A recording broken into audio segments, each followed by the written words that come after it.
Assalamualaikum warahmatullahi wabarakatuh. Wadia balad ate official di mana wae ayana. Alhamdulillah wa syukru ala ni'amillah. Kalawan diwuwuh ku qabul anu maha agung dibarengan ku pangijabah anu maha kawasa. Diiring ku kadeudeuk kanyah Gusti anu maha suci. Urang ayeuna dugi kadangat ayeuna masih keneh tiasa ditepang dangukeun deui dina acara anu matuh kamemet urang sadayana nyatana dina pagelaran dongeng Sunda jejer carita Raja Pati di Puncak Suji. Ayeuna kantun bagian anu ka 34 nanya pamiarsa. Ieu dongeng mangrupikeun buah karyana Kang Asep Gun di Palihan Bandung Majalaya. Kangge Kang Asep Gun ngahaturkeun rewuh laksaketik kabingahan. Rehna parantos ngintunkeun naskah sekaligus ngawidian mamang kangge madari ieu dongeng dina channel ATE official. Atuh sumangga kanu teu acan subscribe geura subscribe heula. Ngarah langkung pogot sareng langkung semangat deui ka si mamangna dina enggoning medar ieu dongengna. Ning hilap di like di komennya nu saseueur-seueurna. Lainna naon? Mamang masok bingah kitunya upami maosan komentar-komentar ti para wargi sadayana teh. Kalintang bingahna deui upami mah link video mamang ieu dipangeserkeun atanapi dipangbagikeun gitu. Cara nama gampil kantun salin linkna teras dibagikeun dina media sosial. Atuh ngarah teu nyangkolong tingkana waktos sumangga ayeuna mah urang lajengkeun deui dongeng Raja Pati di Puncak Suji bagian anu ka 34. Kumaha salajengna sor cekopina betot simbutna pagan heula tali kolorna bisi morosot merezel morozol uzel-uzelan di tengah zala tumpak tungdung tes.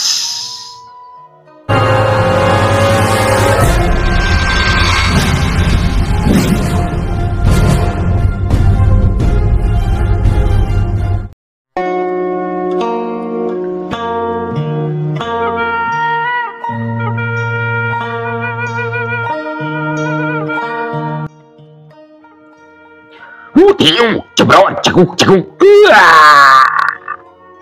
opa. Kusabab anu digunakeun ku si keman teh lain tenggelan biasa.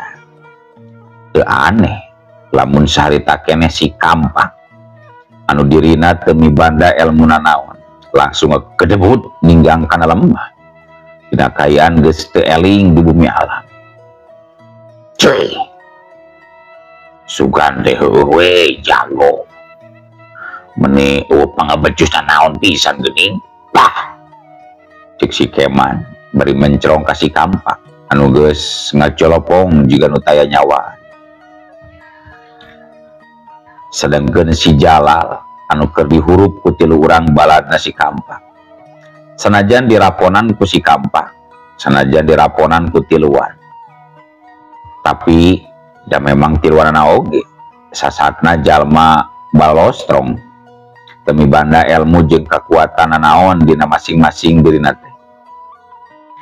Ukur ngandalkeun kawani pangpangna ngandalkeun ngaran gegedugna anu ayeuna geus ngajapapang jadi pacundang.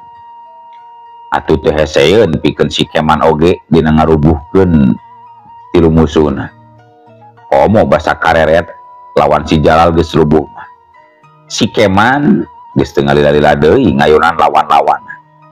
Sakali gerakan oge kadua suku jeung leungeunna cepet naker. Nyawa-nyawa geus pating cerebrod, pating jelebet ngahancak kana masing-masing anggota badan lawan-lawanna. Teu ngalilakeun deui bubuhan tenggelan jeung tajongan lain tenggelan biasa. Sapada harita tilu musuhna brabru rarubuh bari pating haragung ngarasakeun awakna anu kakenaan ku panarajang si Keman. Dasar preman kampungan ngumpul sih ah. Lal, geus beresan. Ayo buru ah. Geus tere subuh euy, urang mantap euy. Cek si Keman ngareret ka si Jalal anu keur ngabadaga bari mencrong ka si Kampak musuhna tadi anu masih ngajapapang lurentan. Ayo, keun bae lah.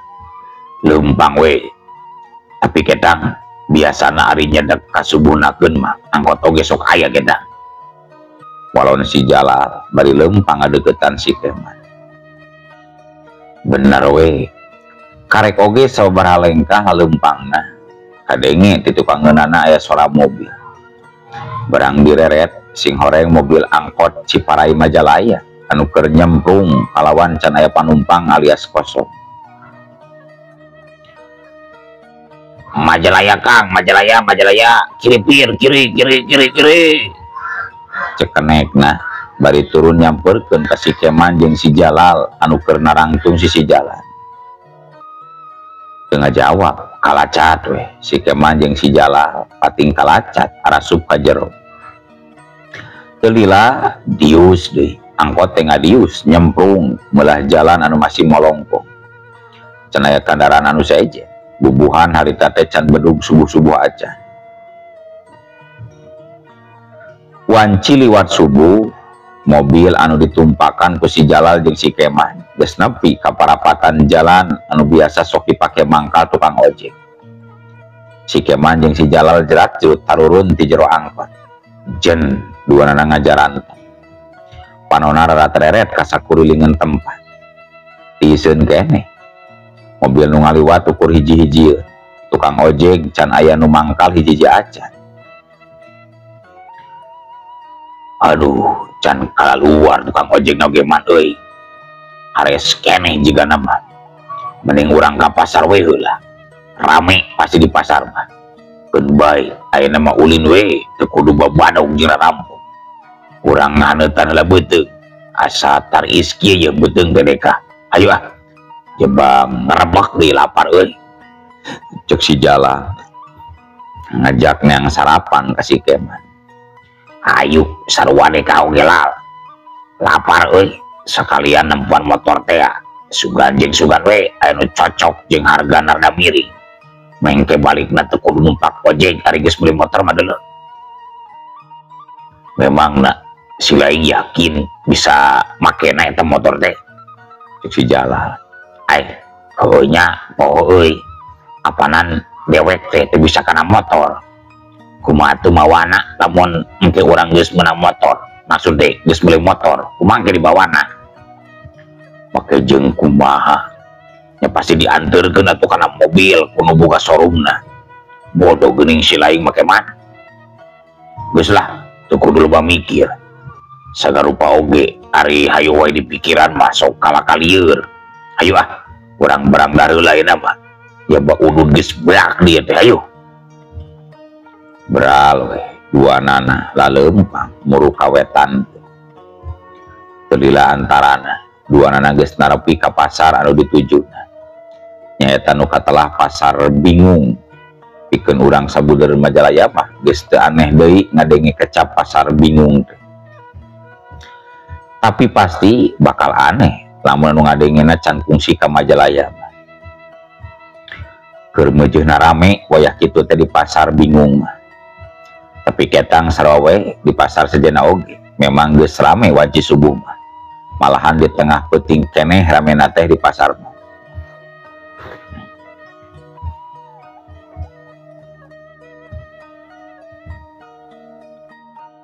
Ya, bener cedewek oge rame di dieu mah kemana?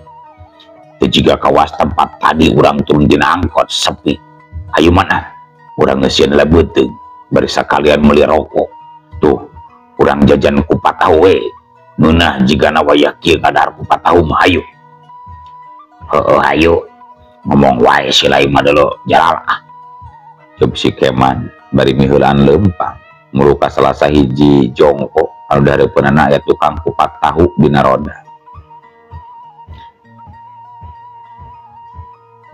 Mang, sabaraha sapiringna kupat teh mang.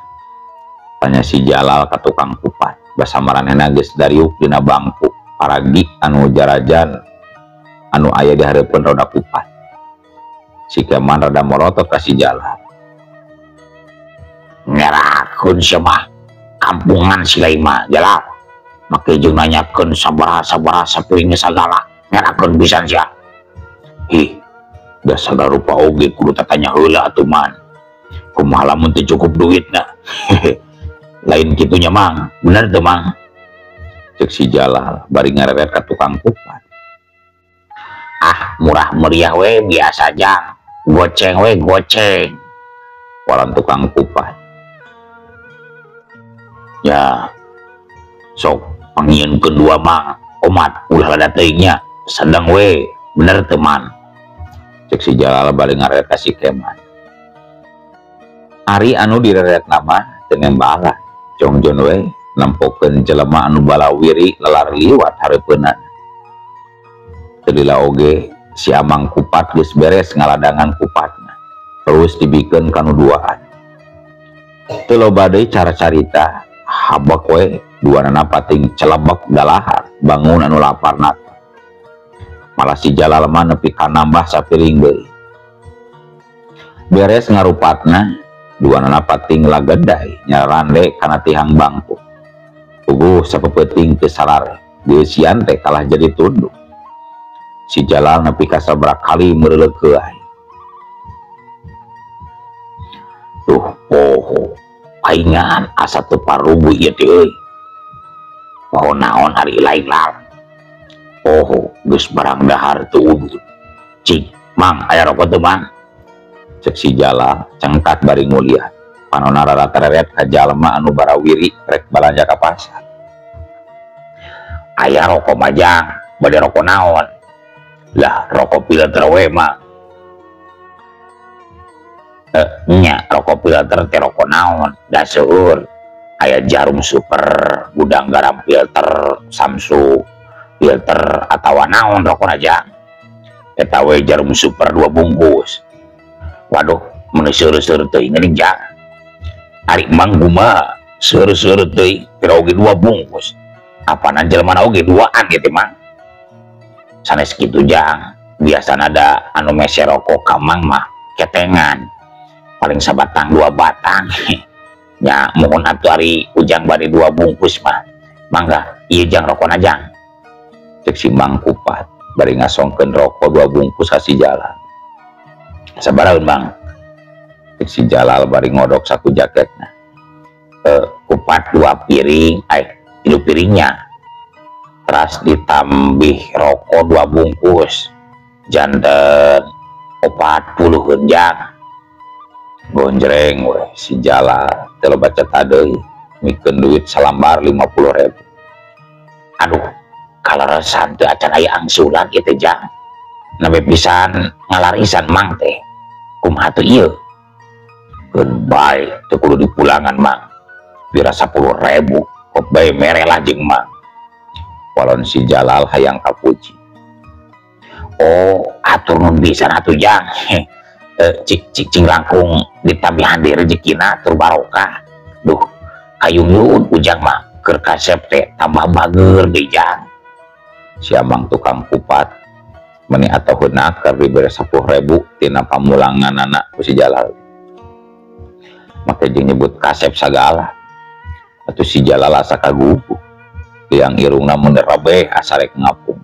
Pok deui nyarita ka si Amang kupat. Ah, nu bener mang. Nanyaan gitu kuring teh kasep mang. Ari ujang piraku ku ujang teu karasa. Keur kasep tambah sakitu gindingna. Eta jaket oge mun sae kitu pasti awisnya jang. Gagah lah pokona mah jang teh. Ya jelas atuh mah. Ieu mah jaket buatan luar negeri, luar negeri maksudnya.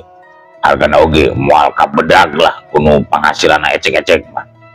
Sabaracing ieu hargana mang sok tebak. Nya duka atuh jang kirang terang mamang mah. Anu jelas nama awis we jang. Ieu mang, ieu jaket teh hargana 1,5 juta. Matakna HD ketempona oge. Ya bener teu mang. setengah gitu loh. Hehe. Cek si Jalal beki kagugu ku omongan si Amang Kupat. Waduh, eta pangawas jaket tuh ka jutaan gitu geuning jang. Mang mah boro-boro. Jadi beki gagah tur ganang we katinggalin teh ujang mah. Keur mah keur kasep ujang teh. Tiba paes ku jaket tuh sakitu hadena. Pokoknya mah kieu lah, kieu tah top Marco top, jos ken jos perjang. Cek si Amang Kupat bari ngacungkeun jempolna. Ah, Babang mah bisa we itu teh. Iya tambah lumayan mang ya. Keur nambahan modal mang dah lumayan. Cek si Jalal langsung beri duit 2 lembar ratusan ribu ke si Amang. Gue si Amang Kupat teh disirikna acong-acongan bakat ku atoh diberi duit dan lumayan gede ku si Jalal. Bari terus-terusan nyebut ke nuhun. Si Keman mah ukur gogodek bari gumecrek ningali peta si Jalal kitu teh. Nya mang, sami-sami mang. Lain kuring gaya tanya keun ieu teh ka mang. Aya terus keun naon gitu ceh. Walon si Amang Kupat jadi encep aya nama nyebut oge da geus diberi duit 2 lembar. Ieu kuring duaan teh keur butuh motor. Tapi teu apal palebah mana-mana na toko anu sok ngajual motor second sugat mang nyaho. Oh, bade ka showroom motor ujang teh encep teh. Itu tuh paling wetaneun toko Dharma Bakti showroom anu sok micaran motor-motor bekas mah. Mun wayah kieu mah teh acan buka atuh cek. Engke eta budalapanan biasana bukana teh cek. Si Amang Kupat nerangkeun. Gancangna carita. Harita wanci liwat Durlohor. Motor anu dibeli ku si Jalal geus nepi dianterkeun ka Imah si Keman. Saterusna mah meh unggal poe unggal peuting duanana dialajar ngajalankeun motor. Nepi ka aya kana samingguna. Akhirna duanana barisa we kana motor. Kugeus ngabogaan motor, duanana beuki jauh we dina ngalakukeun babadog jeung rarampogna teh. Unggal peuting tara kaliwan. Dikersakeun teh bebeundanganna maru cekil wae. Tara kurang 3 jutaan sakali operasina teh. Nyerelekna waktu teu karasa. Geus ampir nincak ka 1 tahun. Si Keman jeung si Jalal kaluar ti pangbuyanana. Dina jero waktu 1 tahun, eueuh peuting nu kaliwat pikeun dipake babadog jeung rarampog ka unggal-unggal lembur. Malah beuki dieu beuki ngacauhan babadog jeung rarampog atuh bebegalna teh. Loba lembur-lembur anu nepi ka subung pakaian, alatan dikukudan dikerin terus ku si Keman jeung si Jalal. Ngaran si Keman jeung si Jalal geus jadi sabibir hiji, jadi kacapangan balarea meh unggal lembur arapadeun. Ting kumaha mimitina jeung mareunang beja ti saha. Jelema-jelema bisa nyaho tur apa yen garong anu salela ieu ngagalaksak lembur-lemburna teh nyaeta Keman jeung si Jalal. Anu dikait-kaitkeun kana kajadian ulasan tahun katuka nalika kajadian disasak kancil teh. Waktu si Keman jeung si Jalal ngabinasa tukang ojek, teh lian eta tukang ojek anu dibinasana waktu hari teh nyatana bapana Wigena. Cag lelampahan si Keman jeung si Jalal urang tunda heula. Insyaallah kapayuna baris kapadar deui. Ayeuna urang medar carita nu geus lila katinggalkeun. Nyatana lelampahan Wigena jeung si Kardon. Beja ngeunaan garong anu salela ieu ngakeunjleungkeun ka saban pilemburan. Nu teh lian eta 2 garong teh nyatana si Keman jeung si Kardon jeung si Jalal. Anu geus nepi kana cili Wigena. Sabenerna Wigena geus nyaho. Ye dina waktu sabaraha bulan katuka. Jalma anu geus ngabinasa bapana geus bebas ti pangberokanana. Tapi dina jero waktu sakitu manehna acan diparengkeun bantrok jeung si Keman katu si Jalal. Wigena sabaraha kali narutul ngeunaan di mana cicingna musuh bubuyutanana. tapi nepi kadanget harita acan diparangkeun panggih wae, can diparangkeun manggih bejak ngeunaan tempat caricingna eta dua mangga. Memang wigeuna teh nyahoun seluk beluk asal lembur nasi keman jeung si jala, jadi lumayan rada hese oge pikeun manehna bisa manggihkeunana. Harita wanci pas sore wigeuna jeung si Kardon keur aya di satengahi ngalampahan. Sanggeus maranehna tuntas mulung ilmu nimba pangabisa ti Aki Usin, seorang kolot anu geus ngarubuhkeun dedengkot garong nyaetana si Jumha teh. Wigeuna jeung si Kardon harita keur leumpang muru ka hiji lembur anu cenah nurutkeun beja. Di eta lembur mindeng kagarongan. Wigeuna hayang nanyakeun ngeunaan ciri-ciri garong jeung sasahana garong anu salila ieu ngagalaksak ka eta lembur. Lembur naon ngaranna teh teh Don? Jauh kene kira-kirana. Lembur Bilu anu pernah deket Walungan Citari. Nya lumayan jauh ari di sorangku leumpang mah geuna euy. Nya udah leumpang atuh. Awas jaman naon wae make jeung leumpang sagala. Ngan lamun rek tutumpakan numpak angkot naon engke lamun geus nepi ka jalan raya. Karena angkot anu jurusan Majalaya Cileunyi anu sok disarebut angkot 02 teh geuning. Engke turuna di Palebah Sasak Beusi. Jadi nyama leumpang we terus kawetan da geus deukeut cenah cek jelema anu biasa heula ditanya ku dewek oge. Si Kardon ngajelaskeun lumayan jauh atunya engke megat angkot di Palebah mana Don? Kudu ka terminal heula meureun Don. Teu kudu di deket polsek we megat angkot nama. Biasa dinya sok aya nu ngaretem langsung berangkat najan panumpang ngaduan oge. Sabab lamun di terminal mah sok ilang ngadaguan panumpang. Can pinuh nepi ka pasadak-sadak mah can loka indit eta angkot teh lamun di terminal mah. Si Kardon deui ngajian rek. Keningan si laing mah meuni apal kitu Don. Memang geus kungsi kadinya. Teu maksud dewek teh kungsi sasabaan naik angkot jurusan Majalaya ka Cileunyi. Acan hari sasabaan mah apanan salila ieu babarengan ka mana oge deuleu. Dewek mah cek beja we nyawa sotena. Sugan teh. Teu aya tuh buat rada gancangan leumpang Don. Bisi kabutan mantep di jalan hayu Cek wigeuna bari ngagancangkeun leumpang. Lila antarana srong maranehna duaan anjog ka jalan gede anu ngahubungkeun antara dayeuh Majalaya Cileunyi. Sanggeus narai kana angkot dius we eta angkot anu ditupakanana ngadius nyemplung nuju ka kalerkeun. Wanci reup-reupan duanana tarurun tina angkot. Saterusna maranehna laleumpang mapai-mapai jalan Walungan muru kabeh wetan.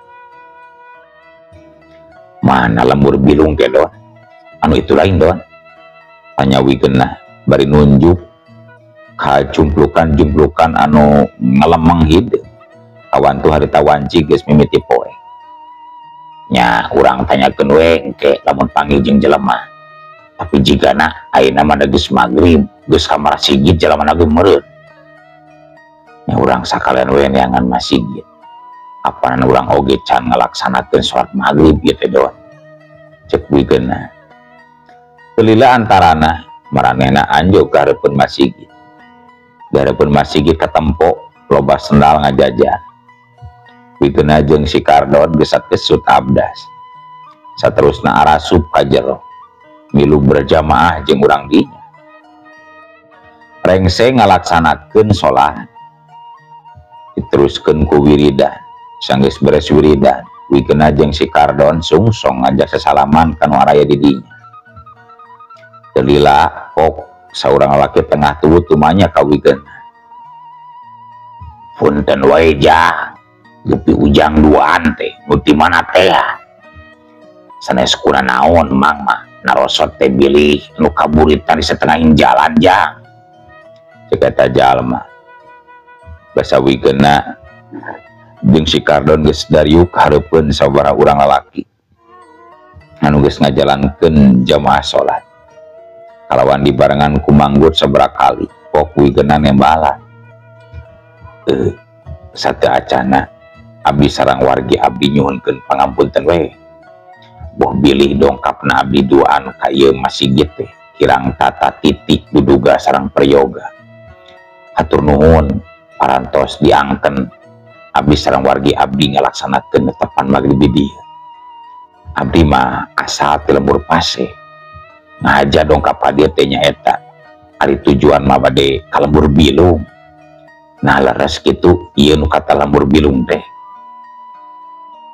Tapi kakarek oge wigena palem nyarita kitu. Nah atuh ari ujug-ujug olo waktos nah kabujeng seep wadia balad ate ofisial keun atunya ieu dongeng teh urang cekapkeun we heula dugi ka dieu. Insyaallah enjing pageto baris dilajengkeun deui. Atuh kukitu kukieuna mamang sejamit mungkur amit mundur ti payunan para wargi sadayana. Ayo Assalamualaikum warahmatullahi wabarakatuh.